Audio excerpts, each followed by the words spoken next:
देखिए, आज भी हम अपना पार्ट 3 करा रहे हैं। इसके पहले पार्ट 1 एंड पार्ट 2 हम वीडियो बना चुके हैं। जो भी कॉमर्स एस्टेट बच्चे जो भी अगर जो कॉमर्स का तैयारी करना चाहते हैं, कॉमर्स फैकल्टी का तैयारी करना चाहते हैं, तो इस चैनल से जुड़े और शेयर और सब्सक्राइब ज़रूर करें। आपको सुनहरा बहुत ऑफर है, मतलब फ्री ऑफ कॉस्ट चल रहा है। क्या थी है, फ्री ऑफ कॉस्ट है। एस्टेट की तैयारी आपको हम लगातार वीडियो बना रहे हैं। अभी जो चल रहा है पार्ट 3 चल रहा है। क्या है, पार्ट 3 का क्वेश्चन आंसर करा रहे हैं। आपके स्क्रीन पे देख रहे होंगे, लाइन बाई लाइन कर के आपको हम करा रहे हैं। देखिए, फर्स्ट क्वेश्चन आपके स्क्रीन पे है।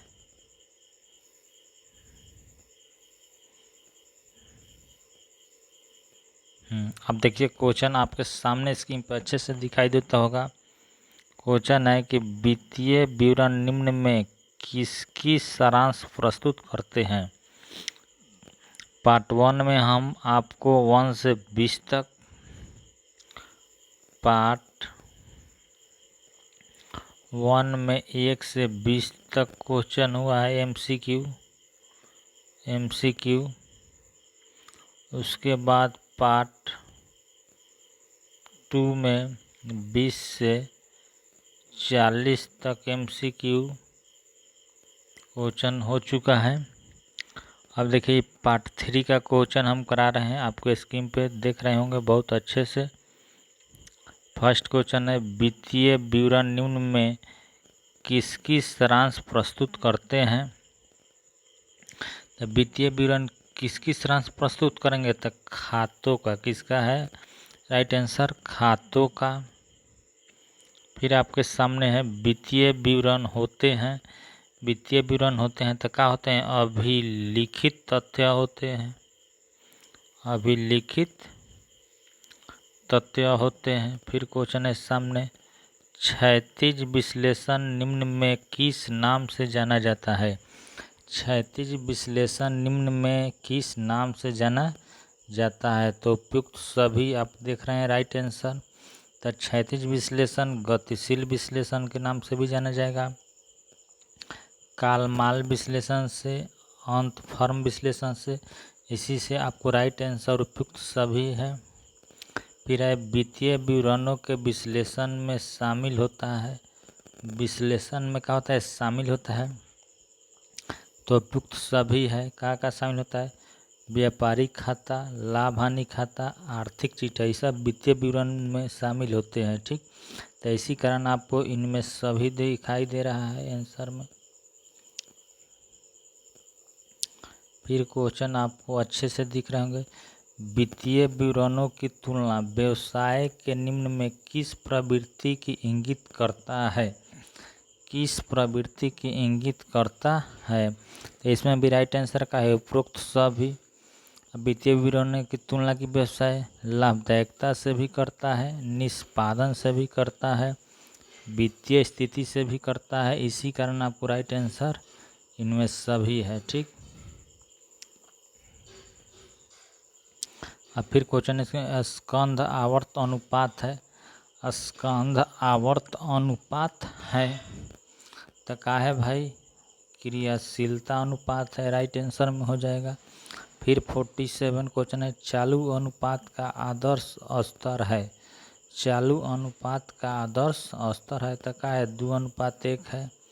राइट आंसर में क्या हो जाएगा, 2:1 हो जाएगा। इम्पोर्टेंट क्वेश्चन है। तरलता या त्वरित संपत्ति, तरल या त्वरित संपत्ति, तो राइट आंसर में क्या हो जाएगा, current asset minus stock minus prepaid expenses. तरल एवं त्वरित संपत्ति का ही क्या है, फार्मूला है। फिर क्वेश्चन स्क्रीन पे है, आवर्त अनुपात प्रबंध को सहायता करते हैं। आवर्त अनुपात प्रबंध को सहायता करते हैं, तो किसका करेंगे, कार्य निष्पादन का मूल्यांकन करने में राइट आंसर हो जाएगा। ठीक, अब देखिए 50 नंबर क्वेश्चन है, तरल संपत्तियों में कौन सा शामिल नहीं है। तरल संपत्तियों में कौन सा शामिल नहीं है, तो कौन शामिल नहीं है, स्कंद शामिल नहीं है। अन्यथा व्यापारिक प्राप्य, हस्तांतरण रोकड़, बैंक में रोकड़, इस सब का ही शामिल है, बाकी आपको स्कंद शामिल नहीं है, इसी राइट आंसर ये हो जाएगा। फिर क्वेश्चन आपके स्क्रीन पे है, निम्न में किसके अनुसार लाभ वह इंजन है जो व्यावसायिक उपक्रम को गति प्रदान करता है। तो गति प्रदान क्या करता है, लॉर्ड किंग्स। राइट आंसर में क्या हो जाएगा, लॉर्ड किंग्स। ठीक, फिर अब देखिए आपको 52 नंबर क्वेश्चन है, तरलता की सबसे कड़ी जांच होती है। तरलता की सबसे कड़ी जांच होती है, तो किस में जांच होती है, पूर्ण तरलता अनुपात में। क्या हो जाएगा राइट आंसर, पूर्ण तरलता अनुपात में। ठीक, अब देखिए फिर आपके सामने यहाँ पे क्वेश्चन है 53 नंबर क्वेश्चन है, देनदारों का संग्रह। देनदारों का संग्रह किस में है, तो चालू अनुपात पर कोई प्रभाव नहीं पड़ता, देनदारों का यही संग्रह है। ठीक, राइट आंसर बी हो जाए, सी हो जाएगा। ठीक, फिर नेक्स्ट क्वेश्चन देखिए, आपको एक एक करके हम अच्छा से क्वेश्चन को आंसर करा रहे हैं। ब्याज एवं कर के पश्चात लाभ का प्रयोग, लाभ का प्रयोग डॉट डॉट पर प्रत्यय की गणना में किया जाता है। तब ब्याज और कर के पश्चात किसकी गणना किया जाता है, तो अंशधारियों के कोष, अंशधारियों के कोष राइट आंसर हो जाएगा। फिर क्वेश्चन है, संचालन अनुपात है। संचालन अनुपात का है, लाभदायकता अनुपात है, उसी को हम लोग क्या कहते हैं, संचालन अनुपात। फिर है आदर्शतम अम्ल परीक्षण अनुपात होता है। आदर्शतम अम्ल परीक्षण अनुपात होता है, तो राइट आंसर 1:1 हो जाएगा। राइट आंसर क्या हो जाएगा, 1:1 हो जाएगा। ठीक,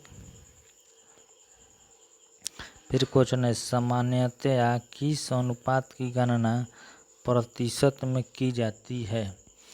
किस अनुपात की गणना प्रतिशत में की जाती है, तो राइट आंसर में क्या हो जाएगा, लाभदायकता अनुपात की गणना प्रतिशत में की जाती है। ठीक,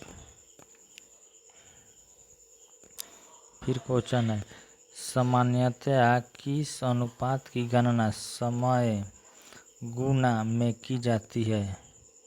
समय गुना में की जाती है, तो राइट आंसर क्या हो जाएगा भाई मेरे, क्रियाशीलता अनुपात। क्या हो जाएगा राइट आंसर, क्रियाशीलता अनुपात। फिर क्वेश्चन है, विनियोग हो सकता है। विनियोग हो सकता है तो काथी में, चालू संपत्ति और अस्थाई संपत्ति। तो राइट आंसर क्या हो जाएगा, ए और बी दोनों हो जाएगा। विनियोग हो सकता है किस में, current asset and fix asset में। ठीक, राइट आंसर ए और बी। फिर क्वेश्चन है, निम्नलिखित में से कौन सी मद गैर चालू संपत्ति है। कौन सी मद गैर चालू संपत्ति है, तो राइट आंसर है व्यापारिक विनियोग का है, व्यापारिक विनियोग है। फिर क्वेश्चन है, क्रय के कारण अस्थाई संपत्तियों में वृद्धि का परिणाम होता है। वृद्धि का परिणाम क्या होता है, कोषों का प्रयोग। संपत्ति, अस्थाई संपत्तियों में वृद्धि का परिणाम क्या हो जाएगा, कोषों का प्रयोग हो जाता है। Right answer.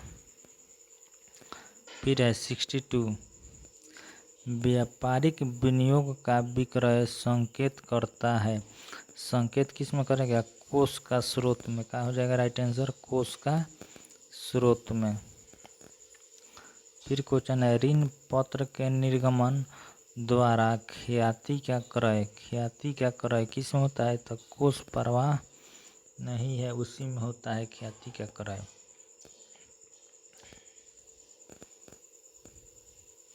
अब लास्ट क्वेश्चन आप देख सकते हैं 64, कोष प्रवाह विवरण के अंतर्गत कोष शब्द का अर्थ होता है, कोष शब्द का अर्थ होता है current asset minus current liabilities होता है, चल संपत्ति माइनस चल दायित्व होता है। तो इसके लिए हम इतना ही रहने देते हैं। जय हिंद, जय भारत।